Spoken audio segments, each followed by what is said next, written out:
Good morning, gorgeous. It's great to see you. It's lovely to be out here.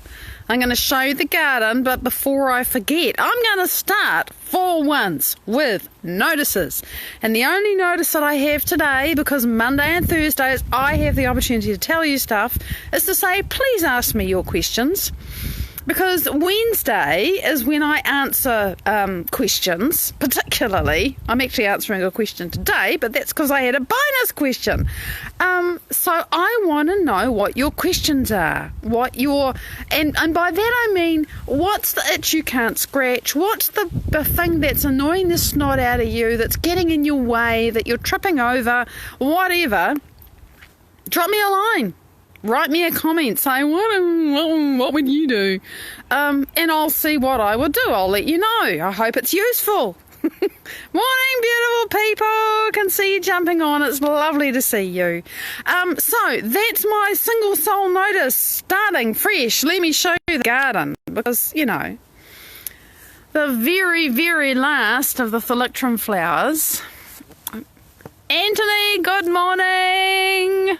Let me see if I can get some. There you go. Now you can see the detail on these beauties. They are gorgeous, and I really enjoy them. And the other thing we have is the sun is hitting the fuchsia flowers, and aren't they glorious?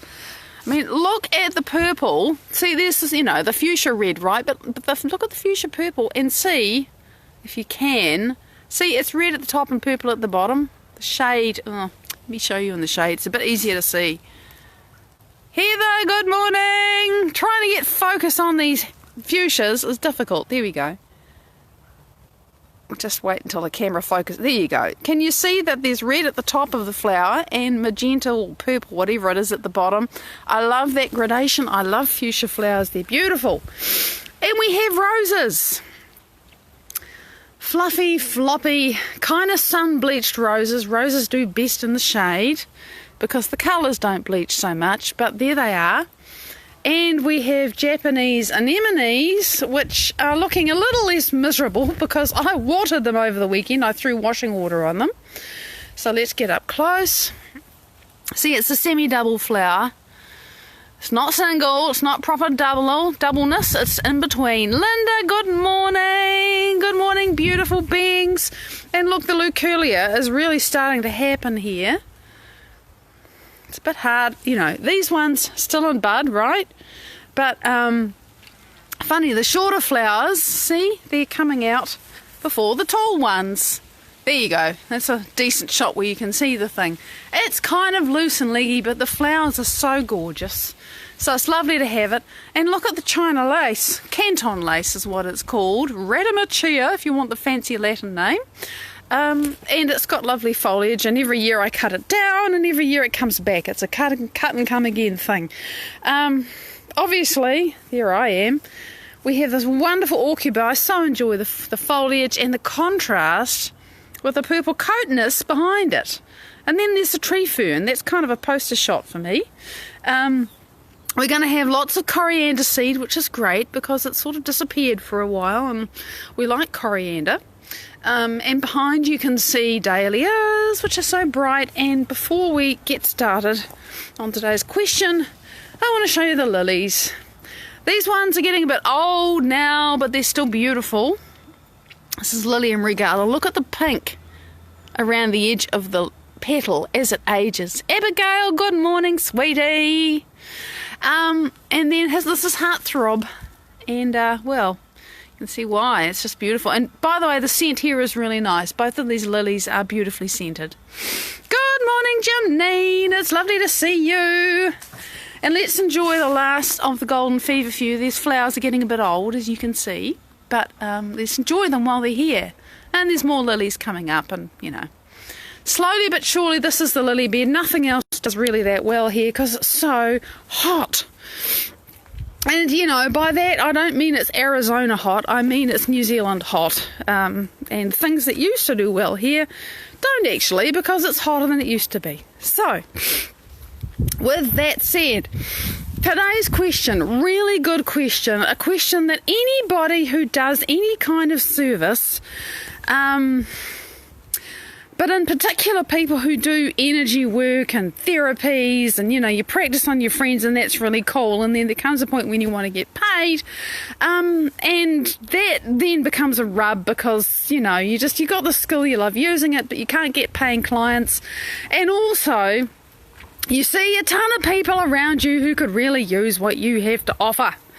And that kind of tension of, oh my God, there's so much going on that I'd love to make a difference, and and they don't have the money or they don't want to spend it with me or whatever. And oh my God, I have so been there, and it's so frustrating. It's so incomprehensible. It's so what the, insert your word, whatever word of choice you have.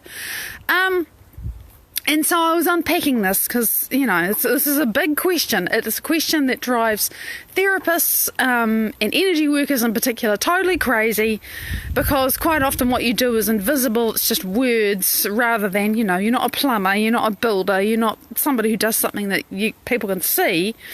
And so it's also quite easy to think, well, I know what I'm good at and what I can do, but most people, they wouldn't see it, and, all of that bullshit goes on in your head. So it's very easy to not feel the value of what you do because nobody seems to want to pay you for it. So when I was thinking about this on Friday, framing today on Friday, because that's what I get to do, I was thinking, what is the deal here, and what have I learned about this? And what I've learned about this, oh so slowly and oh so, at times painfully, is quite nothing to do with marketing yourself or sales or anything, because I tried all that, and that was exactly what I used to say to myself, Linda. It was a story, and it had enormous frustration and poverty and everything around it, and everybody wants what I offer as long as it's for free. And I was really angry about it, and I was resonating at that frequency and totally creating that. So I understand that. I really do. Oh yes, for so long. And I first had to realise that I needed to change that way of thinking and feeling about myself, because as sure as heck as I continue to feel that way, that's how it's going to be. Which is like, but I've got so much proof, Everybody says it's wonderful, but nobody wants it. What's the deal? So what I had to realise is that the money is not the problem. The money really isn't the problem for most of the population. Now, there are some people who genuinely cannot pay. And I'm talking, I got a perspective on this once I started working with Sang Marie. When I realised that he had to choose between eating a meal and having internet connection, and it was down to the dollar. Some people really can't afford it, but most of us have some kind of income, and it's not all entirely committed to food or shelter. And we have things that we think of as essential, but actually they're not. They are not. It totally depends on what we really want. And that's a tough one, okay? But this is something I had to get my head and heart around, that anybody who wanted to work with me would at the very least say, hey, I want to work with you, but I can't afford it. That they would actually want it enough to say so. That it wasn't up to me to do anything to get people to want it. That if people really want it, they're going to approach me. And if they don't want it, then they're not going to say it. They're not going to make it obvious that they want it. They're just going to keep complaining about their lives, but they don't actually want to make a change. Not enough to do something about it. And this was like, what? You got so much shit going on and you don't actually want to change it. Or they want to change it, but not with you. Tough thing to swallow, but that's how it is. Until somebody's really ready to change and they're really ready to work with you, good morning, Kerry, forget it. Let it go. Pushing shit uphill. And what I also had to do, and I totally get it, Abigail. I totally get it. We all know what we're up against, and some of us are more up against it than others. Yeah, exactly, Kerry. Exactly. You're making choices because your priorities have changed. And I know it's tough for some of us. It's really tough. And I'm aware that I don't live in that kind of financial constraint. I still live in constraint. We all have constraints, unless you're a multi-gazillionaire, and then you probably got multi-gazillionaire things you're trying to buy, and you still have to make choices. I truly do not believe that that's the thing. Because if somebody approaches me and says, I really want to do this, but I can't afford it, then we will find a way to make it work. There is a way to exchange energy one way or another that feels even for the people involved. It really isn't about the money, it's about the desire. It really is.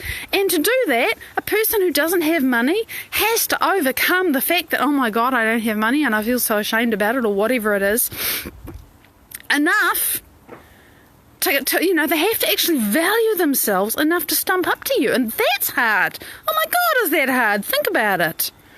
So there are lots of barriers, but this is the other thing that I know about people who can't pay. Fundamentally, each of us has manifested our lives. There's no way around that.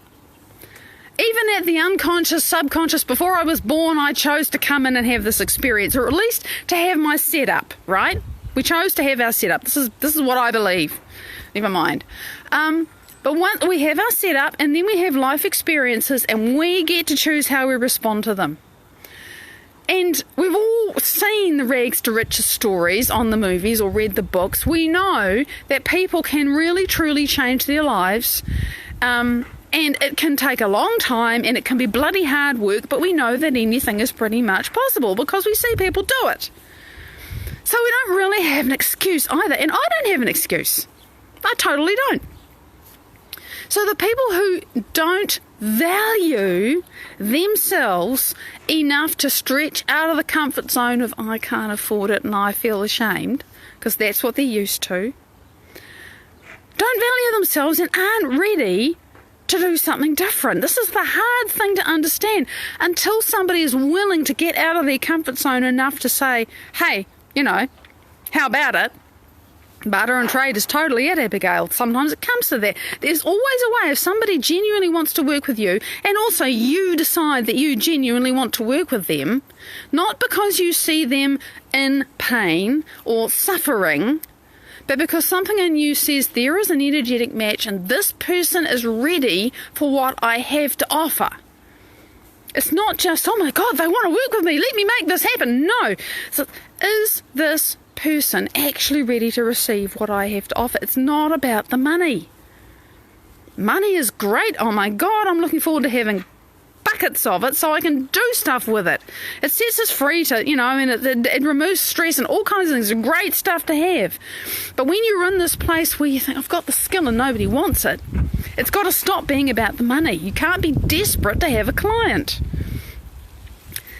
It has to be, for me now, that I know that person's ready to work with me. It's like a romance. And it doesn't happen in a minute. And people come and they try and they either stay or they go away again. And that's just how it is. They got to be ready and they got to be committed enough to themselves. Oh, we'll talk about this another day, Carrie. This is a head screw. It really is. It totally did me over for a long time. Short version, spoiler alert, they're the same bloody thing. And it's a complete lie that we get told about wants and needs. If you really think about it. Like I say, another subject. So, the big thing about people who can't pay is that if they really want it, they'll put their hand up somehow. Hi, Jen, lovely to see you. And those who don't, I have to stop seeing them as any kind of poor person who needs my help, who needs fixing, who is suffering, who is in pain. And this also is really hard to get your head and heart around. I can look at them with love and compassion, and I can identify with what they're going through. Oh, big love, Mike. Mwah. But it is not my job to fix them. They have to be willing and ready to want to do that work. With me or someone else, I frankly don't care anymore. If they want to work with me, then stump up and tell me, and we'll find a way to make it happen. And I mean that. If you want to be in my group and you think, well, I can't do $99 a month, but I really want to be in the Heartfield, well, then talk to me about it. Sorry, I'm quite passionate about this. Why? Why am I passionate about this? Because, come on, how much do you want it? How much do you want to grow? How important are you to yourself? I know why I'm passionate about this, because I had to take a deep odyssey inside myself and ask some very, very deep questions of myself. Big decision that I had to make about what's more important to me, following the rules or my own growth. That's all I'm going to say about it. It was a very deep dance. Oh my God, what is more important to me? If I can do something without hurting anybody else, but quote unquote it breaks the rules, what am I going to do? If it's essential for me, nobody gets hurt. Nobody knows. Only me. Shoshana, lovely to see you. I'm glad you're finding this useful. How much do we want ourselves and what's right for us? And for me, that doesn't mean trampling over others. You've no idea how deeply I considered this decision. And I revisit it all the time. It's like, really? Yes, really. My heart knows it. My head fights it. So people who choose not to pay, and there are some who can't, but they also can put their hands up. People who choose not to value themselves enough to step into the unknown and ask or find a way to do what they want to do, well, that's okay. We don't need to fix them. I was going to say a whole lot of things that aren't the right word. I was going to say you're waiting for the people that want to work with you. No, you got to be the kind of person that you want the people who want to work with you to be as well. And those people are going to find you. And you got to do that and be that, which means feeling abundant, feeling like you're not desperate. Why do you want to work with people who are desperate,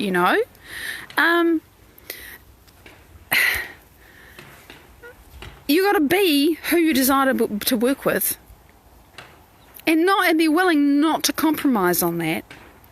And I've had to say no a few times.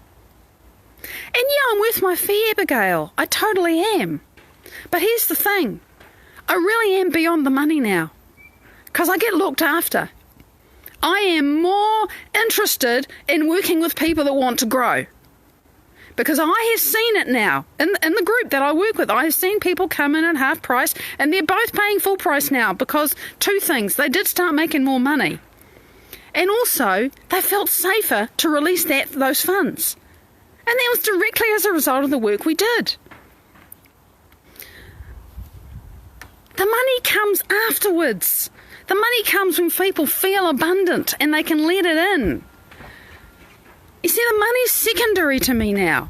And it's really easy for me to say that because I'm not on the breadline, okay? But trust me, internally, in myself, I was for decades. I had the resources, I had the safety, and I did not feel it. I'm only just starting to feel safe, and for the first time in my entire life. And it's got nothing to do with money. It's because I'm practicing feeling safe and secure in my life. Right there, Abigail, that's the thing to do. That is the thing to address. You got to overcome that. Valuing yourself is utterly independent of what people are willing to pay you. It's got nothing to do with it. Zero, zip, niet, nada. Butt kiss. That's a lie that you've been believing, that because people don't pay you, you're not worth anything. Bullshit. Move through that, overcome that. Stop needing other people to pay you so that you feel worthy, and you'll start having people pay you because you don't need it anymore. Andrew, good morning, sweetie. That's what's at the core of this, and thank you for sharing that. fundamentally, anybody, including me, who has an issue with money coming in does not feel worthy. And we are so programmed not to feel worthy. Oh, you didn't get an A. Johnny did it better than you. You're slow, you're fat, you're thick, you're thin, whatever it is that people say, and we believe it. And I've just got time to finish with this. It's this beautiful little clip that I saw on Facebook, looking over my husband's shoulder. It made me cry because it was so powerful. This beautiful little 4-year-old girl and her mum, and it says something about the perfect response when the little girl says she's ugly. This, her mother was, I don't know why they were doing this on camera, but her mother had obviously just got her dressed or something, and she was, this beautiful little kid, right? And her mother was just telling her how good she looked. And the little girl said, oh no, I'm not, I'm ugly. And her mother said, what? You're so gorgeous. And she started telling her all these beautiful things, and the little girl just fell apart, as you would expect. She just cried. And I thought, what's going on here? Probably somebody in the playground just said, oh, you're ugly. You know how children are. And because this little girl had no analytical brain to argue with herself, to say that's rubbish, she accepted it. It went straight into her implicit memory systems. And fortunately, bless her mother, she, managed to, she let it go because her mother loved her. And it was a beautiful thing that made me cry. Okay, well, I'm happy that's not what you're saying, Abigail, but it's certainly what many of us believe. And if you can write again what it was that you meant, oh, you're agreeing with me. Okay. Sorry, I got that back to front, but clearly it was valuable for many others. So, because I know it was big for me. Totally it was big for me. So, we have to value ourselves independent of anything and realise that the people who want to work with us will make it clear. And if they don't, for whatever reason, they don't want it. Gotta let it go. Gotta let it go.